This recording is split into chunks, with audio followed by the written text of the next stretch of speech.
Salam, hörmətli müəllimlər.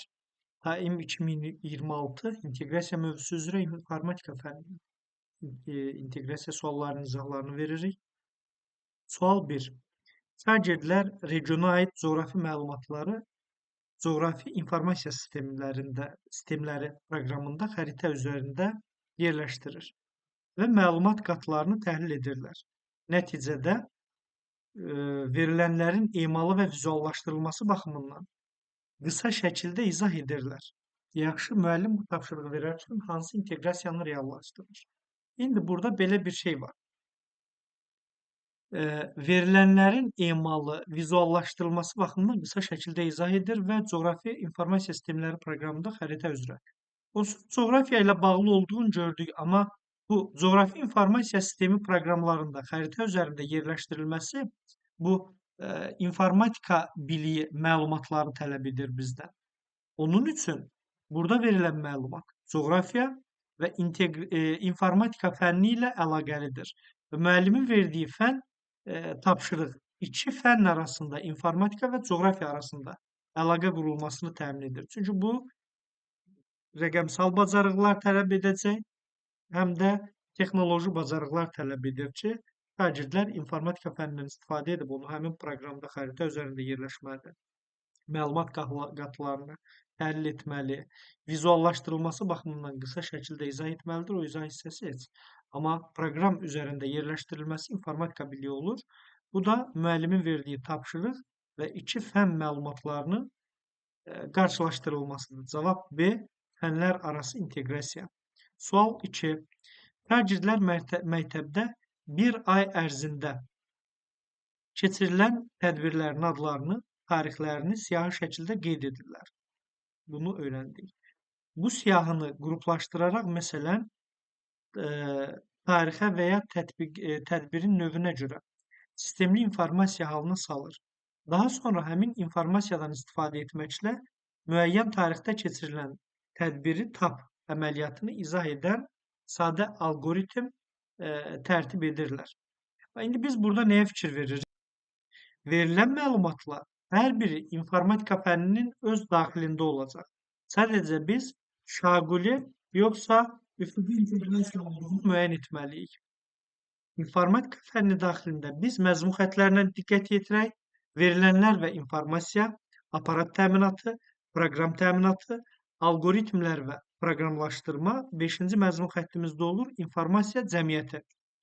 Ümumiləşdirsək, şagird burada tədbirlərin adını və tarixlərini siyahıya alırlar. Məlumatın toplanması. Sonra qruplaşdırırlar. Tarix və tədbirin növünə görə qruplaşdırma var. Daha sonra həmin məlumatlardan istifadə edib müəyyən tarixdə keçirilən tədbiri tap üçün sadə alqoritm tətbiq edirlər. Bu informatika fənninin daxilindədir dedik, çünki məlumatların siyahısı və qruplaşdırılması, informasiyanın sistemləşdirilməsi və alqoritm tətbiqi informatika daxilindədir. Başqa bir fənnin istifadə olunduğuna baxırıq. Məsələn, başqa bir fənn yoxdur. Sadəcə informatika daxilində inteqrasiya qurulub. Bu isə fənn daxili və bu fənn daxili qaldı üfüqi və ya şaqili. Biz məzmun xəttlərini bildik. Artıq eyni səviyyə sinif birləşmələri informatika müəllimlərimiz işlədikdə görəcək ki, burada verilən tapşırıqlar eyni səviyyə sinif üzrə işləndiyindən fənn daxili üfüqi olacaq. Fənn daxili üfüqi eyni səviyyə mövzular. Fənn daxili üfüqi inteqrasiyanı reallaşdırmış oluruq. Cavab E bəndə olacaq. Sual 3. Şagird əvvəlcə dəyişənlərdən və şərt deyimlərindən istifadə edərək sadə parol yoxlama alqoritmi qurur. Daha sonra proqramda sətir tipli verilənlər və məntiqi ifadələrini istifadə etməklə parolun uzunluğunu, böyük və yaxud kiçik hərflərin, rəqəmlərin və xüsusi simvolların mövcudluğunu yoxlayan daha təkmil proqram hazırlayır. Verilən tapşırıqda müəllim hansı inteqrasiyanı reallaşdırır? Diqqət yetirsək, bu tapşırıqda görürük ki, verilənlər hər biri yalnız informatikanın öz daxilindədir. Digər heç bir fənnə inteqrasiya yoxdur, əlaqə qurulmuyub. Sadəcə burada belə bir şey var. verilenlər sadədən mürəkkəbə və mərhələli şəkildə verilir.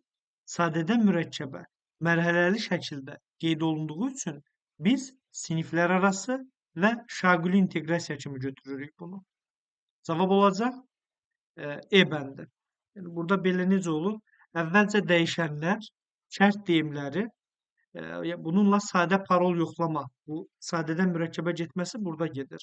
Sonra isə proqramda sətr tipli verilənlər və məntiqi ifadələrdən istifadə edərək daha təkmil proqram hazırlama. Sadədən mürəkkəbə bu formada gedir. Yəni, hər şey də informatika daxilindədir. Fən daxilini onsuz görürük və əlaqələnməni görürük. Bir neçə tapşırıq var ki, yerinə yetirilən. Bunlar da sadədən mürəkkəbə doğru gedir. Və bunun nəticəsində artıq mövzular mərhələli inkişaf edə bilir. Mərhələli inkişaf, siniflər üzrə inkişaf həm daxili şaquli inteqrasiya olduğunu göstərəcək ki, cavab E bəndi. Növbəti sual 4. Şagirdlərə köhnəlmiş elektron cihazların düzgün məhv edilməsinin əhəmiyyəti haqqında məqalə təqdim olunur və mövzu üzrə araşdırma işi aparmaları tapşırır. Daha sonra onlar istifadə olunmayan telefon, planşet, kompüter kimi elektron tullantıların təhlükəsiz və düzgün zərərsizləşdirilməsi ilə bağlı layihə hazırlayırlar. Verilmiş tapşırıqda inteqrasiyanın növünü müəyyən edin. Baxaq.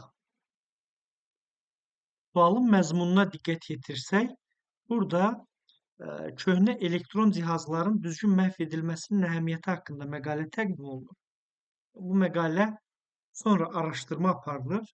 Daha sonra elektron tullantıların təhlükəsiz zərərsizləşdirilməsi ilə bağlı layihə hazırlayır şagirdlər. Bu, real həyat problemidir. Elektron tullantılar. Araşdırma və layihə işi həyatla əlaqələndirəcək artıq bizi. Müxtəlif sahələrin, biliklərin, məsələn, burada əslində siz texnoloji, ekoloji, yəni informatika və sair biliklərdən istifadə edə bilərsiniz. Və konkret bu deyə bilmirik. Birbaşa onlarla bağlı göstəriş vermir, amma istifadə edə bilərsiniz. Bunu görə bilirik. Konkret bir-biri ilə əlaqə qurmur deyə fənlər arası inteqrasiyanı götürmürük.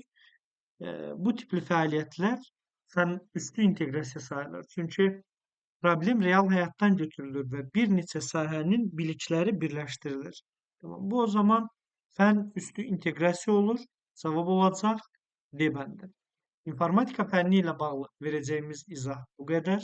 Sağ olun, Allah'a emanet qalın.